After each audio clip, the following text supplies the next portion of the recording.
وہ مسلمانوں کے خلاف ایک سازشی ہیڈ کوارٹر تھا، وہ تو سمجھ لیں اس کو گرانے کا حکم آ گیا۔ اب آتے ہیں جو مسلمان مسجدیں بناتے ہیں، وہ تو کافروں نے بنائی تھی نا، وہ مسجد تھی نہیں، اس کے احکامات اور ہیں۔ اب ہم ہیں مسلمانوں کے اسلامی ملک میں ہم رہتے ہیں، کہیں بھی ہم مسجد بناتے ہیں تو ہمیں کیا حکم ہے؟ اب مسجد قباء کی بنیاد اللہ تعالیٰ فرماتا ہے کہ اس کی بنیاد تقوی کے اوپر ہے، اللہ سے ڈرنا، یعنی ایمان کے اوپر اس کی بنیاد ہے۔ اگر ہم دیکھیں گے، ہم جو اس وقت مسجدیں بناتے ہیں کالونیوں میں، سوسائٹیوں میں، ہمارا مقصد اس میں اکثر و بیشتر لوگ جو ہیں مقابلے بازی ہے، تقوی بہت کم ہے۔ تقوی کا معنی کیا ہے؟ اللہ سے ڈرنا، اللہ کے لیے سب کچھ کرنا۔ یعنی کہ اگر آپ دیکھیں گے ایک محلے کی مسجد خوبصورت ہے، لوگ کہیں گے یار وہاں پر تو یہ بھی ہے، وہاں پر یہ بھی سہولتیں ہیں، یہ بھی ہونا چاہیے، ہماری مسجد زیادہ خوبصورت ہونی چاہیے، یہ باتیں آپ کو ملیں گی۔ تو جب ہمارے اندر یہ بات ہوگی تو دیکھیں مسجد بنانا ثواب کا کام ہے، پھر کہتا ہوں، لیکن اگر ہماری نیتوں میں فرق آ جائے گا تو فتنے بھی ساتھ ہمارے آئیں گے، اور ہمیں وعیدیں بھی دی گئی ہیں۔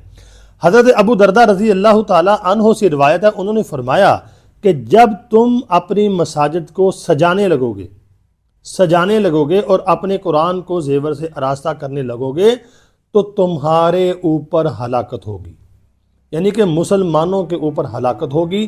اب دیکھ لیں پوری دنیا میں ہماری آبادی کتنی ہے، مسلمان تعداد میں الحمدللہ کتنے ہیں؟ کیا مسلمانوں کے پاس وسائل نہیں ہیں؟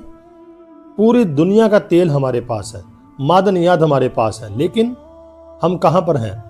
کتنی ہمیں مار پڑ رہی ہے، ہم غلاموں والی زندگی گزار رہے ہیں۔ اتنا کچھ ہونے کے باوجود بھی ہم کہاں پر ہیں؟ صحابہ کرام کے پاس دولت نہیں تھی اتنی، لیکن ایمان تھا۔ ان کی جو مساجد ہیں اتنی خوبصورت نہیں تھیں، لیکن ان کے پاس ایمان تھا اور اعمال تھے۔ ہمیں بھی ایمان کے اوپر اور اعمال کے اوپر آنا ہوگا۔ پیسہ ہمارے پاس آ گیا، ہم سمجھتے ہیں مسجد بنا دی تو جناب ہماری بخشش ہو جائے گی۔ دیکھیں بخشش کرنا نہ کرنا یہ اللہ کے فیصلے ہیں، ہم کسی کے بارے میں نہیں کہہ سکتے۔ کوئی اچھی نیت سے بناتا ہے تو اللہ کے ہاں اجر پائے گا، لیکن زیادہ تر اب ریاکاری چل رہی ہے۔ مسجدیں بن گئی ہیں، آپ کو نمازی وہاں پر یعنی کہ 200 بندے کی مسجد ہے تو 4 نمازی ملیں گے، تو یہ کیا ہے؟ یہ ایمان کی کمزوری ہی تو ہے کہ مسجد تو بنا دی ہے، اتنی خوبصورت مسجد بنا دی، لیکن نمازی وہاں پر نہیں ہے۔ ڈاکٹر اقبال نے یہاں پر نقشہ کھینچا ہے، اور ایک شعر ہے ان کا کہ مسجد تو بنا دی شب بھر میں ایمان کی حرارت والوں نے، مسجد تو بنا دی شب بھر میں ایمان کی حرارت والوں نے، من اپنا پرانا پاپی تھا برسوں سے نمازی بن نہ سکا۔ ڈاکٹر اقبال صاحب کہتے ہیں کہ مسجد تو ایک رات میں بنا دی تھی، وہ جو ہندوستان میں واقعہ ہوا تھا، ایک رات میں مسجد بنا دی، ایمان اتنا گرم تھا اس وقت، لیکن من اپنا پرانا پاپی تھا، نمازی پھر بھی نہ بن سکا۔ میں آپ کو یہ نہیں کہتا کہ مسجد نہ بنائیں، ہر کالونی میں مسجد ہونی چاہیے، ہر کالونی میں 2 مسجدیں ہونی چاہیے، لیکن وہ آباد بھی ہونی چاہیے۔ مسجد بنانا ثواب کا کام ہے، یہ ثواب کا کام ہے، لیکن مسجد کو آباد کرنا بھی ہماری ذمہ داری ہے۔ کیا ہمارے اوپر نماز فرض نہیں ہے؟ ہم نماز نہیں پڑھیں گے؟ دیکھیں کتنے علماء کرام ہیں، مولانا طارق جمیل صاحب ہیں یا بڑے بڑے علماء ہیں، وہ بیچارے یہی کہتے ہیں کہ مسجدوں کو آباد کرو، بھائیو مسجدوں کو آباد کرو۔ ان کا مقصد یہ نہیں کہ وہاں پر ٹائلیں لگاتے جاؤ، وہاں پر آپ سیلنگیں لگاؤ، 2 AC ہیں تو 5 کر دو۔ وہ دیکھیں میری بات سمجھیں، وہ کہتے ہیں کہ مسجد کو آپ اگر درمیانہ بھی بنا لیں گے، لیکن اس کو آباد کرنا مقصد ہے، 5 وقت کی نماز وہاں پر ہو، لوگ پورا علاقہ وہاں پر کم از کم 70% نمازی تو ہوں، اگر 100% نہیں ہے تو مسجدوں کو آباد کرنے کا مقصد یہ ہے۔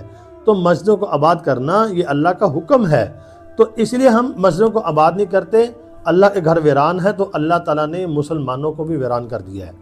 جب ویرانہ ہوتا ہے نا، ویرانے میں جھاڑیاں ہوتی ہیں تو ان کی ویلیو نہیں ہوتی۔ آپ دیکھیں مسلمان اس وقت پوری دنیا میں ان کی ویلیو کیا ہے؟ جب ویرانے میں جھاڑیاں ہوتی تو اس کو ہر کوئی رونتا ہی چلا جاتا ہے۔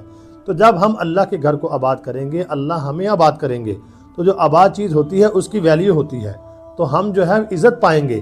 سب سے پہلے ہمیں اللہ کے گھروں کو آباد کرنا ہوگا، اعمال کے ساتھ، یعنی کہ نمازوں کے ساتھ، ذکر اذکار کے ساتھ۔ تو جب اللہ کے گھر کو ہم آباد کر دیں گے تو یقین کریں پوری دنیا میں اللہ ہمیں مقام اور عزت عطا کریں گے۔ تو میرے ناظرین ویڈیو کافی لمبی ہو گئی ہے، امید ہے آپ کو یہ ویڈیو سمجھ آ گئی ہوگی۔ تو الحمدللہ میں نے اسی نام کے اوپر، قاری بابر حفیظ پر نام کے اوپر ایک ٹک ٹاک اکاؤنٹ بنایا ہے، اس کو بھی آپ جا کے فالو کریں، اس پر بھی آپ کو انشاءاللہ اس طرح کی ویڈیو مل جائیں گی۔ تو ویڈیو کو آگے شیئر ضرور کرنا، کمنٹ بھی کرنا، لائک بھی کرنا، اور چینل کو سبسکرائب نہیں کیا سبسکرائب ضرور کرنا، دعاؤں میں ضرور یاد رکھنا۔ السلام علیکم۔